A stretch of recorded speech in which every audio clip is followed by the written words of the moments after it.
Hello everyone and welcome, my name is Bailey, also known as CringeMcCringle here on YouTube and all of my other social medias, which you can find right here or in the description below if you want to further check them out. I hope you guys enjoyed last week's video where I talked about Alternator's Ravage. If you did, think about subscribing, as I am currently on a project of producing a video every Friday and getting it out weekly for basically the next year and seeing how it goes. And boy, are we getting close to 500 subscribers. So if you could help me reach that goal, I would more than appreciate it. I've gotten this channel a lot farther than I thought I would, and I've talked about some cool figures, and I've got so many more. I went through my collection and I kind of started writing stuff down of what's in what box, and needless to say, there's a lot of videos in the future. So if you like what you see, subscribe. Now, what is this week's video going to be? Well, surprise, surprise, not really a surprise. It's going to be on a movie 2007 Japanese repaint. And today's video will be movie 2007 G1 Colors Arcee. Oh wow, it's this mold again. It's almost like I made a video on it already like a month ago.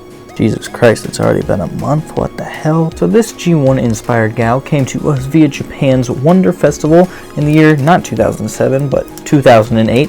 I don't know why that's not tapping in. Anyway, for those who don't know, Wonder Festival in Japan is basically just a giant toy show where manufacturers and brands will showcase exclusive toys and products and future stuff. And what do you know? We've got an exclusive from that show. And when I say exclusive, I mean exclusive. There is about 1,000 units of this figure ever made, and I am one of the lucky few who has one. Now, at the time of writing the script and putting everything together, there was only 3 of these figures that I found for sale on eBay, all well over $300, and only 2 have sold in the past 6 months because that's as far back as you can go on eBay. Anyway, needless to say, she is a very tough gal to find. And she's pricey as hell too. As you can see, this version is remolded in white and pink plastic with little hints of silver, black, and magenta, which is very much the opposite of the black repaint. So let's dive into why I like this figure more than I like that one. So, to start off, if you've seen my video about the black Arcee, you will know how I feel about this design of the robot mode.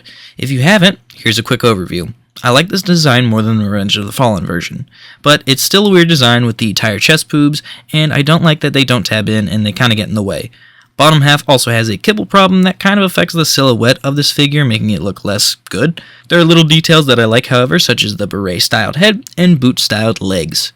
Okay, so that's the gist of how I feel about robot mode for this mode, but I love this repaint, and I'm going to talk about all the little details that I love, starting from top to bottom. Let's start off with the head. As previously mentioned, Arcee has a great head sculpt. I love her beret, and it's got a nice magenta paint app on it. The detail on the face is also very good as well, and most of it has been painted pink. She has awesome blue light piping, which works very well. The chest is white with silver, magenta, and pink highlighting the details throughout. Top half of the legs are white with the hips being painted black. I like how the bottom half of the legs have been molded in pink, and for some reason they remind me of Daphne's boots from Scooby-Doo. Scooby? Those so don't go with that sweater. This is perhaps my favorite G1 repaint of a movie character next to Starscream or Ironhide. I really do think that these colors work the best for this mold. Shocker, it's almost like these colors were Arcee's originals, and of course she's going to look good. Now for articulation, head is on a ball joint, and the neck is actually on a swivel, so you can do some nice subtle posing or some straight up weirdness. Arms rotate 360 degrees and go out, just make sure to hold the tires. Elbows are on a ball joint, so they bend and rotate. Wrists are on a pin joint as well. And here's where we will talk about Arcee's accessory. This weapon, which is spring-loaded, just tab it into either arm and you can get her all armored up. Legs go forward, tiny bit out, and a little bit back before they hit the kibble. These are an interesting assembly as there are 2 joints for the transformation, so you get either this or you get a normal knee bend. And finally, the feet are on pin joints as well. Overall, the articulation is okay. You can hit some good poses, but don't expect to be blown away. Now, let's do the transformation, which is pretty simple. That could be because I know a lot of movie toys since they were ingrained into my brain as a small child, but there isn't anything too difficult about the switch from robot to bike mode. It's not an engineering masterclass, but it also isn't too simple like a fast action battler or a Legends class figure.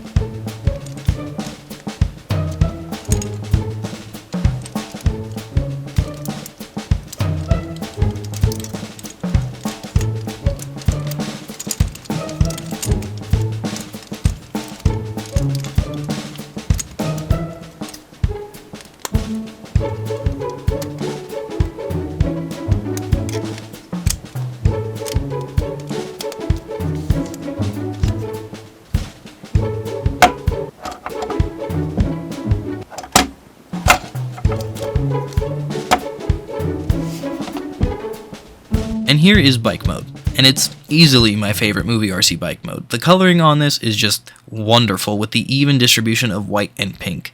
I like that the windshield and headlights have been molded in this translucent blue to contrast the other colors. Being the same mold, it also has the same great detailing as the regular and the black version. Starting at the front, the headlight housing has been painted in magenta and it really makes the blue lights pop. The headlights are molded with these lines going through them to give them some surface detail. The blue plastic makes it a little hard to see, but there is a headlight in the middle of the bike. Moving to the front wheel, we can see that the rims are nicely painted in magenta with some silver outlining. There is molded in detail for the tires, rims, and the suspension as well. Over to the side, we start to see more of the pink taking over this bike. There's also a nice silver stripe going down the body of the bike. And on the right side, you can see that there is a tampograph that says RC1100, almost like it's the model of the bike. Really like that touch. The kickstand and the bars where a biker would place their feet is molded in pink. Further back, we get that same magenta painted rim, and there is also molded detail of the chain.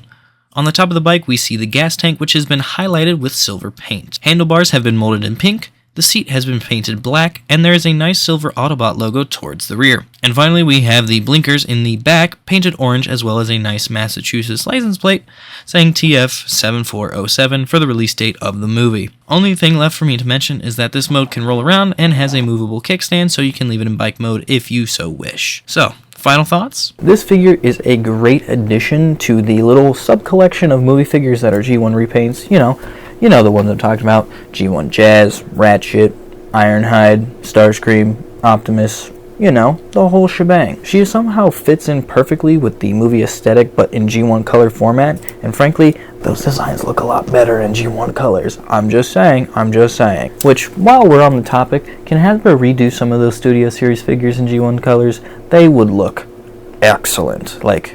Excellent. To be honest though, it doesn't seem like that's ever actually going to happen, so I'm probably going to have to resort to customs, but needless to say, this figure is pretty fucking cool. Obviously, it is extremely limited and therefore expensive, but it is super, super cool. Most of that is thanks to the design of this mold and the color choice that they have put on it. If you somehow have the money and you are able to find her for a pretty good price, I would recommend it because, like I said, 1,000 pieces. She's a pretty rare one. But anyways, guys, with that said, I will see you all next Friday, because next Friday, we're talking about my favorite Optimus Prime ever. So, I have to put the batteries in him for review. Anyway, I'm going to stop rambling on. You're going to have to watch that video. I will see you all next Friday, and enjoy your week. And what's a nice thing to say? I got nothing. I'm an asshole. What can I say? Alright, guys. I'll see you later. Bye.